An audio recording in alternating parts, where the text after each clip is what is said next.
Navi Mumbai network.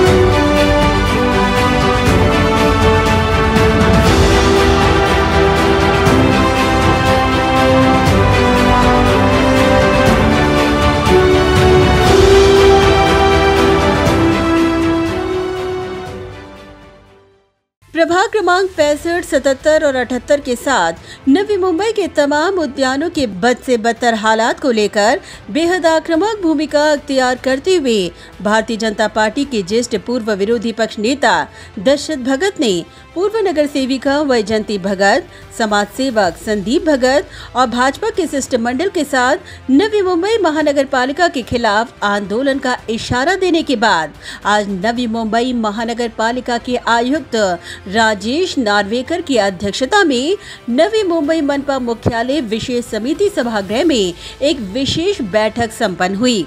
इस बैठक में दशरथ भगत ने अपना निवेदन आयुक्त राजेश नार्वेकर को सुपुर्द करते हुए नवी मुंबई के उद्यानों की बद से बदतर अवस्था को लेकर तीव्र इशारा देते हुए मांग की है कि शहर के उद्यानों के रखरखाव के नाम पर उद्यानों का सत्यानाश करने वाले बाहरी ठेकेदारों पर कार्रवाई की जाए। रखरखाव के नाम पर महानगर पालिका से वसूले पैसे को मनपा ठेकेदारों से ही वसूल करे और इन ठेकेदारों पर मेहरबान महानगर पालिका के दोषी उद्यान विभाग के अधिकारियों पर सख्त से सख्त एक्शन लिया जाए, अन्यथा नवी मुंबई महानगर पालिका के खिलाफ नवी मुंबई की जनता के साथ तीव्र आंदोलन किया जाएगा। आखिर आयुक्त और दशरथ भगत की बैठक में क्या रहे हाइलाइट्स, आइए जानते हैं। बता दें कि इस बैठक में नवी मुंबई की विभिन्न सोसाइटियों द्वारा उद्यान और मैदान, open gym, road divider, tree belt, jogging track संबंधी समस्याओं के समाधान के लिए विभिन्न पत्र आयुक्त को सुपुर्द किए गए। इतना ही नहीं, शहरी भाग के बद से बदतर उद्यानों, खुले जिम की बदहाल अवस्था, रोड डिवाइडर की खराब अवस्था और हरित मुक्त हो चुके ट्री बेल्ट की समस्याओं को भी इस बैठक में दशरथ भगत ने प्रखरता के साथ उठाया। उपेक्षित स्थानों की साफ सफाई और सुशोभीकरण पर भी दशरथ भगत ने महानगर पालिका आयुक्त को विशेष फोकस करने पर जोर दिया। साफ सफाई ठेकेदारों के साथ अनुबंध के अलावा परिसर की सफाई सहित विकास, सौंदर्यीकरण और रखरखाव मरम्मत करवाने पर भी दशरथ भगत ने आयुक्त का ध्यान आकर्षित किया। इतना ही नहीं, 20 वर्षों से शहर के नागरिकों को सेवा देने वाले पारंपरिक एवं अनुभवी भूमिपुत्र और स्थानीय ठेकेदारों को ही उद्यान विभाग का कार्य का सर्वसमावेशक ठेका दिए जाने पर भी दशरथ भगत ने जोर दिया। इतना ही नहीं, दशरथ भगत ने वाशी सेक्टर 30 से चिराग रेस्टोरेंट के समीप की भूखंड के हस्तांतरण कर उद्यान व ज्येष्ठ नागरिक विरुंगला केंद्र के विकास के लिए भी आरक्षित रखा जाए, यह मांग उन्होंने आयुक्त राजेश नार्वेकर से की। स्वच्छ भारत अभियान प्रतियोगिता के तहत क्षेत्रों की दैनिक साफ सफाई के अलावा उपेक्षित और लक्षित क्षेत्रों की सफाई और इलाके के सौंदर्यीकरण पर फोकस करने पर भी दशरथ भगत ने जोर दिया। इतना ही नहीं, इस बैठक में नवी मुंबई के विभिन्न पार्कों, ट्री बेल्ट, रोड डिवाइडर, विशेष उद्यानों की अतीत और वर्तमान स्थिति को दिखाते हुए जीपीएस लोकेशन के साथ तस्वीरों का एक एल्बम इस बैठक में उन्होंने आयुक्त राजेश नार्वेकर के समक्ष प्रस्तुत किया। इस बैठक में उद्यान विभाग के उपायुक्त नितिन नार्वेकर, शहर अभियंता संजय देसाई, घन कचरा व्यवस्थापन व स्वच्छ भारत अभियान के उपायुक्त बाबा साहेब रांजणे, विद्युत विभाग के कार्यकारी अभियंता सुनील लाड़, विधि अधिकारी एडवोकेट अभय जाधव व उद्यान विभाग से जुड़े अधिकारी वर्ग उपस्थित रहे। इस बैठक में सकारात्मक चर्चा के बाद पत्रकारों से बात करते हुए दशरथ भगत ने उद्यानों की अवस्था पर प्रकाश डालते हुए बाहरी ठेकेदारों पर कार्रवाई करने, बिल का पैसा वसूलने और इन ठेकेदारों पर मेहरबान उद्यान विभाग के अधिकारियों के खिलाफ कार्रवाई की मांग की। आज विषय गार्डनचा विषय आहे आणि नव्या मुंबईमध्ये गार्डनची अवस्था फार दयनीय अवस्था आहे आणि तो विषय घेऊन आज आम्ही आयुक्तांकडे साहेबांकडे आलेलो आहोत। तो ह्या वर्षी जो गार्डन विभागाच्या माध्यमातून सर्व गार्डन उद्ध्वस्त केलेला आहे, याला एकमेव कारण आहे की जे बाहेरचे जे ठेकेदार आले या बाहेरच्या ठेकेदारांनी सत्यानाश केला. बाहेरचे म्हणजे कोण? नव्या मुंबईचे बाहेरचे, जो नवी मुंबई बाँड्री आहे, नवी मुंबई क्षेत्र आहे, त्या क्षेत्रातल्या बाहेरच्या ठेकेदाराने या नवी मुंबईचा वाटोळा करून टाकलेला आहे. पहिला जो प्रयोग केला या ठिकाणी की 2 कॉन्ट्रॅक्ट, 2 परिमंडल, 1 परिमंडल 2 असे 2 ठेकेदार आले बाहेरचे. त्यांनी कामच केले नाही, काम न करता पैसे मिळाले त्यांना, लोकांची सेवा ध्वस्त केली. नंतर प्रशासकीय विभाग हे केलं, तिथे तीच परिस्थिती आहे. आणि ज्यांनी गाड्यांचा सत्यानाश केले जे बाहेरचे ठेकेदार, जे 2 कॉन्ट्रॅक्टर पूर्वी होते, नंतर आताही 3 कॉन्ट्रॅक्टर, 4-5 2-3 कॉन्ट्रॅक्टर, त्यांच्यावर कारवाई व्हायला पाहिजे. जे गाड्यांचे सत्यानाश केलेले आहे, पैसे उचलले, त्यांनी पैसे वसूल केले पाहिजे आणि संबंधित काही ठेकेदार अधिकारी असतील त्यांच्यावर कारवाई केली पाहिजे, अशी या ठिकाणी मागणी केलेली आहे. इतना ही नहीं, उन्होंने आयुक्त से मांग की कि सर्वसमावेशक 23 गट करके उद्यान के रखरखाव का काम स्थानीय और भूमिपुत्र ठेकेदारों को ही दिया जाए.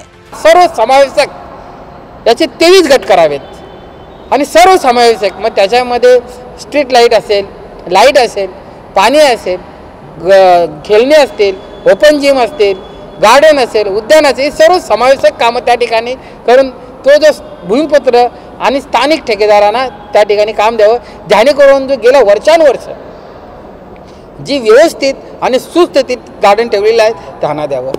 गौरतलब है कि महानगर पालिका के कोर्ट में कमजोर पक्ष रखने के कारण उद्यान का काम न करने वाले बाहरी ठेकेदारों ने कोर्ट का दरवाजा खटखटाकर मनपा से बिल पूरा वसूल कर लिया है. और ऐसे में इस फैसले के खिलाफ दशरथ भगत की मांग पर आयुक्त ने सुप्रीम कोर्ट का दरवाजा खटखटाने का उन्हें आश्वासन भी दिया. ज्या ठेकेदारांनी काम न करता पैसे घेतले, म्हणजे काम न करण्याचे पैसे वेगळे आणि सत्यानाश करण्याचे काम पैसे वेगळे, कुठेतरी चुकीचं आहे. आणि म्हणून त्या ठिकाणी कोर्टातून त्याला जे काही पैसे दिले जातात, म्हणजे याचा अर्थ आमच्या अधिकाऱ्यांनी पुरावे कमकुवत केलेले आहेत, कमजोर केलेले आहेत पुरावे, जेणेकरून कोर्टात त्याला सपोर्ट मिळावा.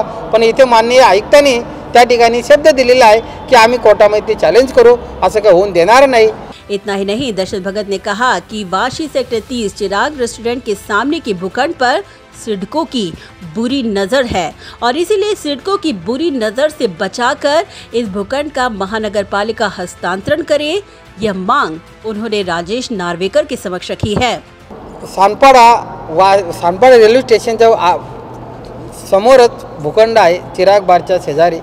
त्या ठिकाणी जो मोकळा भूखंड आहे तेवढीच जागा तिथल्या रहिवाशांसाठी आहे. तिथे जवळ 10,000 रहिवासी आहेत, 5-10,000 लोक आहेत.